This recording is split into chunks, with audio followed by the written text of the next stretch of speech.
ఈ temple temple సంబంధించిన engineers తర్వాత ఇతర అధికారులు అందరితో కూడా ఈరోజు విచారించడం జరిగింది. దీనికి సంబంధించిన కొన్ని ఆధారాలు అవన్నీ కూడా పరిశీలించాము. అలాగే ఇక్కడ జరుగుతున్న ఈ ఫెస్టివల్ అరేంజ్మెంట్కి సంబంధించి అన్ని ఏర్పాట్లు చేస్తున్న జిల్లా కలెక్టర్ గారు, పోలీస్ కమిషనర్ గారు అందరితో కూడా ఇంటరాక్ట్ అవ్వడం జరిగింది. సో ఈరోజు మళ్ళీ ఒక్కసారి ఫీల్డ్కి వెళ్తున్నాం ఇప్పుడు చూడడానికి.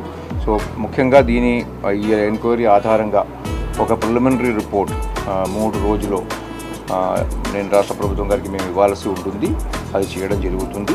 సో దీనిలో ముఖ్యంగా ఈ యొక్క సంఘటన ఎలా జరిగింది, ఎందుకు జరిగింది, దీనిలో ఎవరిదైనా నిర్లక్ష్యం ఉండే దాని మీద ఏ రకమైన చర్య తీసుకోవాల్సిన అవసరం ఉంటుంది, భవిష్యత్తులో ఇలాంటి సంఘటనలు జరగకుండా ఏ విధమైన జాగ్రత్తలు తీసుకోవాల్సిన అవసరం ఉంది అనేది అంటే లాంగ్ టర్మ్ రిపోర్ట్లో ఒక నెలలోనే మళ్ళీ ఒక డీటెయిల్డ్ రిపోర్ట్ కూడా మేము సబ్మిట్ చేయాల్సి ఉంటుంది. దానిలో ఒక డీటెయిల్డ్ SOP కూడా తయారు చేసి భవిష్యత్తులో ఎప్పుడు కూడా ఇలాంటి సంఘటనలు జరగకుండా ఏమేమి చర్యలు తీసుకోవాలని కూడా మేము గవర్నమెంట్కి రిపోర్ట్ ఇవ్వడం జరిగింది.